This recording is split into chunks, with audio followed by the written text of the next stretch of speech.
high-stakes crusher Garrett Adelstein is back in the action at this hand for PokerNews.com that takes place at Hustler Casino Live. You can be very sure that if there is a record-breaking, gigantic pot at the table, Garrett is going to be involved. This pot could get huge. Can I see your big chips, Wes? Are we gonna see the biggest pot ever on a Wednesday?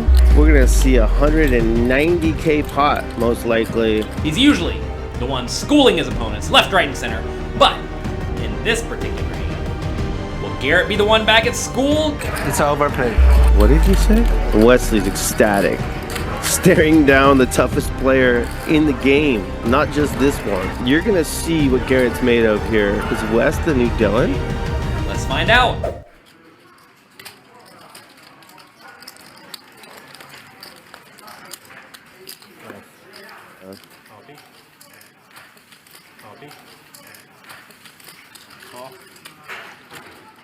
All right, this should come with an ace.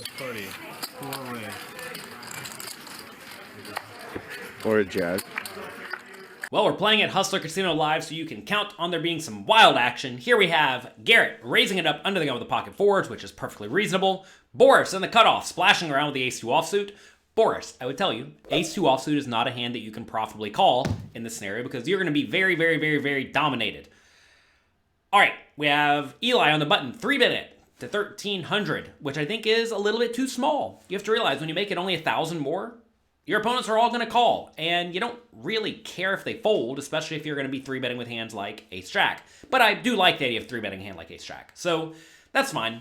Wesley cold calls in the small blind, which you also cannot do, even playing incredibly deep stacked like they are. In this scenario, the shortest stack is only $18,700. And the reason you can't call here is because Garrett is going to re-raise some portion of the time to $5,000 or $7,000, and that's going to force you to fold, and that would be a disaster. You have to realize that Garrett is playing reasonable ranges from all positions, and because of that, you just cannot be cold calling 3-bets thinking that Garrett is essentially never going to 4-bet, because if you paid attention to Garrett's play, he will put in the 4-bet as he sees fit. So you can't call in that scenario when you're in the small blind, even getting the correct implied odds, because you're not going to always get to see the flop. All right, back to Garrett. He has an easy call. Ace-2 should again fold, but it does not. Let's see the flop. Oh, no. It's set over top pair, top kicker. Wesley's going to get so much money here. It's gross.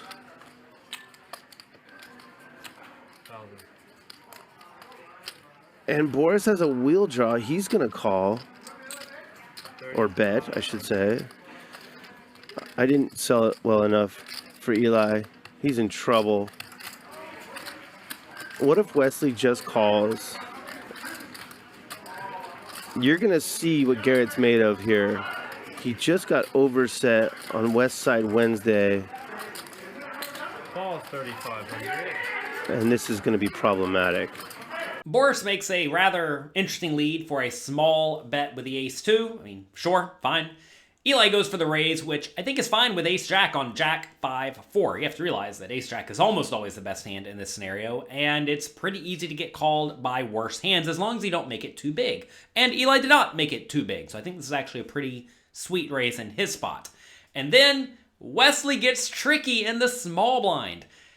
Typically, when you are out of position, you do want to apply aggression with your best hands because you really, really, really, really want to get a lot of money in the pot. In this scenario, they are playing effectively $37,000 deep, so they really need to get the pot big so that Wesley can stack his opponents. But he does get very, very tricky by just calling. And to be fair, you should just call some portion of the time with your absolute super nut hands that are very unlikely to be outdrawn. And on jack 5-4, pocket fives is pretty unlikely to be outdrawn, so I definitely do not mind the slow play here. Let's see if Garrett can avoid getting schooled.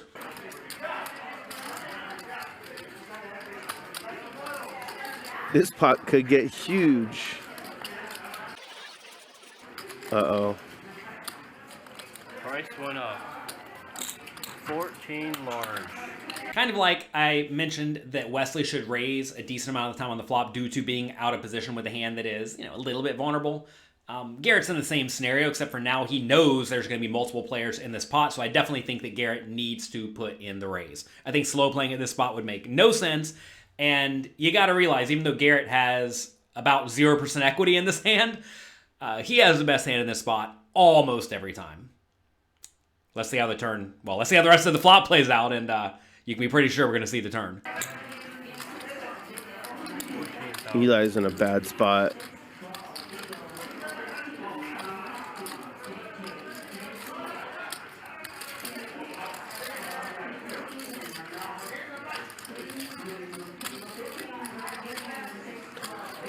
So Garrett can't not hit a 4 because one was folded.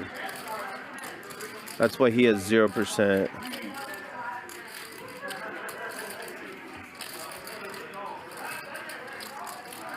Eli's thinking, does he have 7-6? Makes yet another great fold. I was sitting here worried about Garrett being set up against Wesley. I completely forgot about Eli, who is completely set up, and he makes a giant and correct fold. I'm not actually sure if that's even going to be a good fold against Garrett, because Garrett will get in here and blast it with various straight draws, but assuming you don't think Wesley is insane, and Garrett's going to have a very good hand sometimes, I actually don't hate a fold because he will be running into 2-pair some portion of the time too. So very, very, very good fold by Eli with his ace-jack. All right, we're still on the flop. Let's see if Wesley continues the slow play. Wesley's ecstatic, staring down the toughest player in the game. Not just this one. What a beast. Only loses to pocket jacks, obviously, but he's wondering if Garrett has a draw and he should try to protect his hand, get more money in now. Someone in the chat's asking if Wesley's thinking about laying it down. It's crossed his mind. When you have 7,500 and the next thing you know you have 90,000. I think this is sincere. I do not think he's acting. He's trying to figure out what is going on. I lose to one hand. It's Garrett. He can always have that one hand.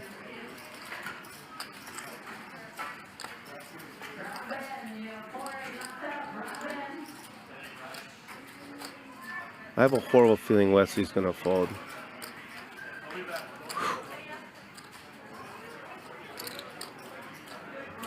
Call. Alright, play. Ball 14 large. Heads up. I wonder if Garrett's figured it out yet. Wesley takes forever and then calls. And the commentator says something along the lines of he wonders if Garrett has figured it out yet. You gotta realize, in this spot, unless your opponent Hollywoods hard, meaning they just do some absurd action that makes you think they have only the nuts in their range, you're really, really, really happy with your pocket fours here. In this scenario, I have to presume that Garrett thinks he's against some range containing some draws and a whole lot of good jacks. And if he does happen to be against the exact pocket fives or pocket jacks, such is life, you're going to lose a bunch of money. So this is a spot where Garrett should not be trying to be getting off the hook or being overly results-oriented. Sometimes you're going to run into it. And to be fair, Wesley actually plays his hand really slow, which sometimes will result in him either getting outdrawn by various straight draws or by letting Garrett get off the hook when a card completing a straight happens to come. So it's actually pretty risky for Wesley in the spot to play this hand so incredibly slowly, because every once in a while you're just not going to stack hands that are very, very, very, very strong, like Garrett's underset. All right, let's finally go to the turn. Action card.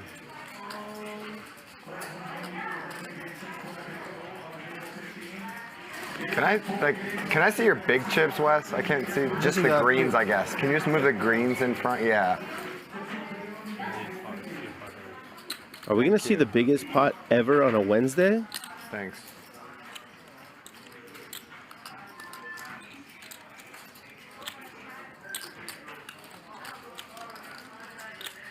$38 in the middle. Wesley has 78. Those are the effective stacks. Check. Check, check. Garrett checks it back. I don't know what's happening in this hand. I am flabbergasted that Garrett just checked behind on this turn. I realize that Wesley will have some random straights, and Garrett would ideally not like to get stacked by the random straights. But unless you think Wesley's going to start folding out hands like Ace-Jack, King-Jack, Queen-Jack, 7-6 that just made a pair in a straight draw, I think you probably want to get some money in the pot, right? But maybe this is a spot where he thinks, exploitatively, that Wesley will fold out almost all worse hands to a turn bet, but will pay off on the river if it goes check on the turn and then Garrett blasts the river. There's some world where that's the case, and if that's the world we are living in, then I suppose that does make some sense. All right, let's go to the river. Brick on the river.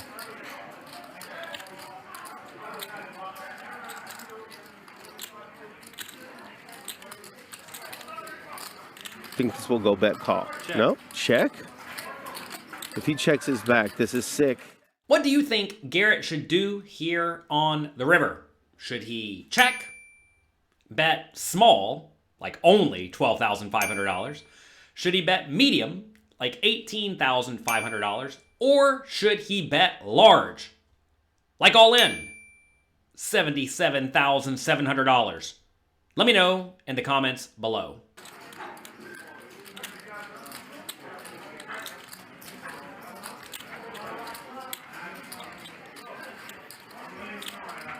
This would be too good if Garrett checks back.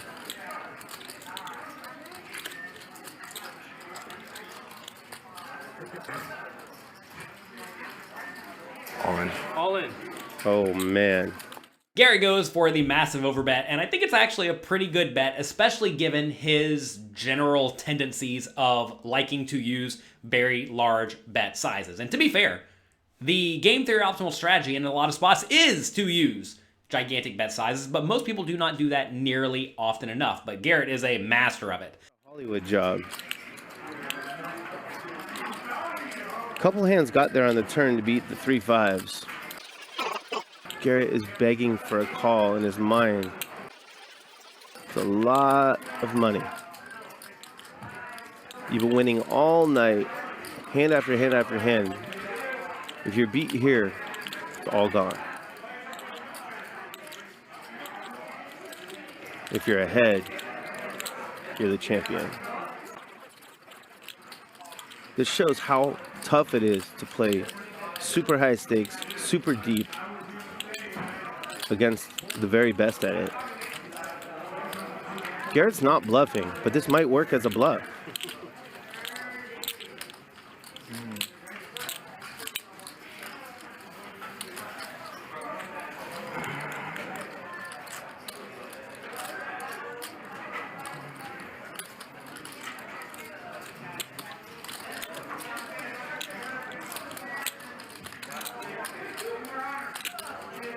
Call. He called you.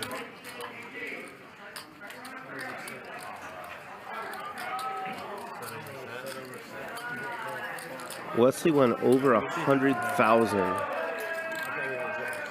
Wesley finds the call with a set.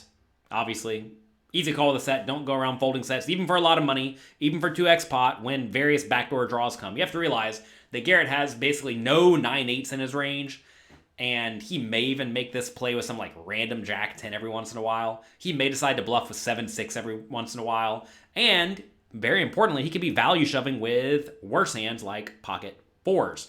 So this is a spot where Wesley pretty much has the nuts and has a very, very easy call. I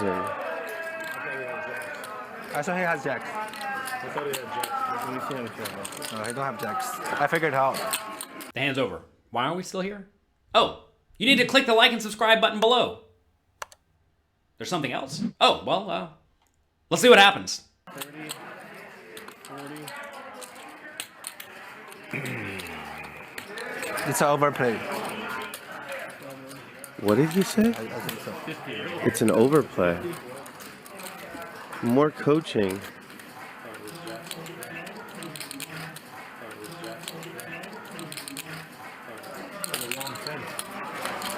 I need time to figure everything out. This pot's too big to give the post-mortem. Telling Garrett it was an overplay. 10, 20, 30. And that he figured everything out. 40, 50. Is Wes the new Dylan? Good hand. Trick me. I thought I'm behind. Then you accidentally trick me. 1200. You thought you were ahead? You thought I was bluffing? No, I thought you have jack. No. 1212. You know my question though? Yeah, you are. Obviously, I didn't think I was bluffing. Yeah. You don't think you are bluffing? I don't think I'm bluffing. No. Yeah, that's what. Yeah. That's the reason. Yeah. Yeah, because it's like 3-bet pot, and he bet, he raise, I call, and you raise Yeah. Yeah. with this like dry board. Yeah, you should have a set. So I'm thinking, what set do you have? I have a mid set. You may have a jacks in your range, right? Yeah. Button on 7. Yeah, but I called. What do you think I have? Don't know. You don't know. But if you go all in, only jacks or fives will call you. Yeah. I didn't know that either. I wish I knew. Yeah. I didn't know that. You think I have if because you have 4, right? I could have 4-5. I could have jack 5. Yeah. You think jack 5 can call you? You're gonna have a turn of set, I would say. Yeah. Jack 5 can call you with our all in. So that's Yeah. yeah.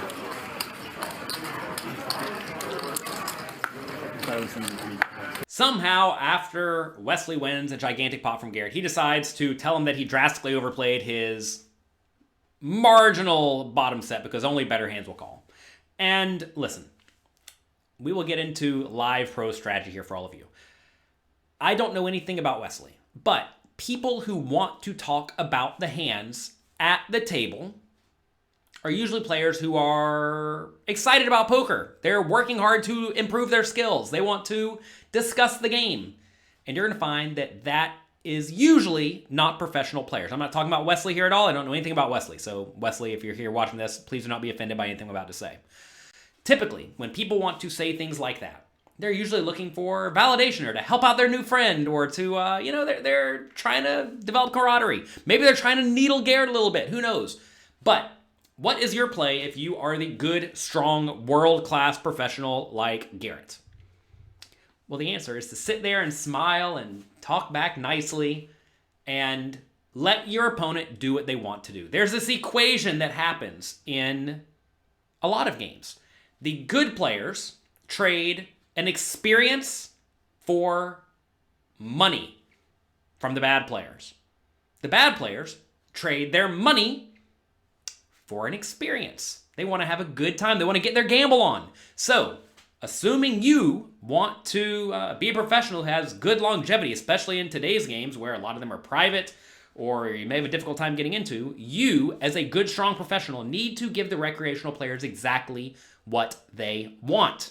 And a lot of recreational players want to sit there and tell you that they outplayed you or that you screwed up. And if that's what they want to do, you sit there, you smile, you say, yep, you got me, and you move on. Some of the recreational players are going to gamble hard. Some of the recreational players are going to want to, who knows what they're going to do. They're going to do all sorts of stuff. But as the professional player, whose job it is to extract value from the bad players, you need to give them whatever they want. And if you give the bad players what they want, they will inevitably give you what you want. So you see what Garrett does here. He just sits here, smiles, says, yeah, you got me, Didn't know what you had. You got me. We've seen Garrett get slow rolled savagely. You know what he does? He takes it, doesn't do anything. He literally does that, like, yep, you got me. He doesn't, throw a fit, lose his mind, be a baby. He just, sits there. He takes it. That is the game theory optimal strategy for a world-class professional, and that is why Garrett is one of the biggest winners in the game. That's me for today. Hope you enjoyed this video. If you did, do me a favor. Click the like and subscribe buttons below. Actually do it. I know that 18.3% of you do it, which is a good number, but let's bump it up to 19.6% for today. Good luck. Have fun. Thank you for being here. I appreciate it. and I'll talk to you next time.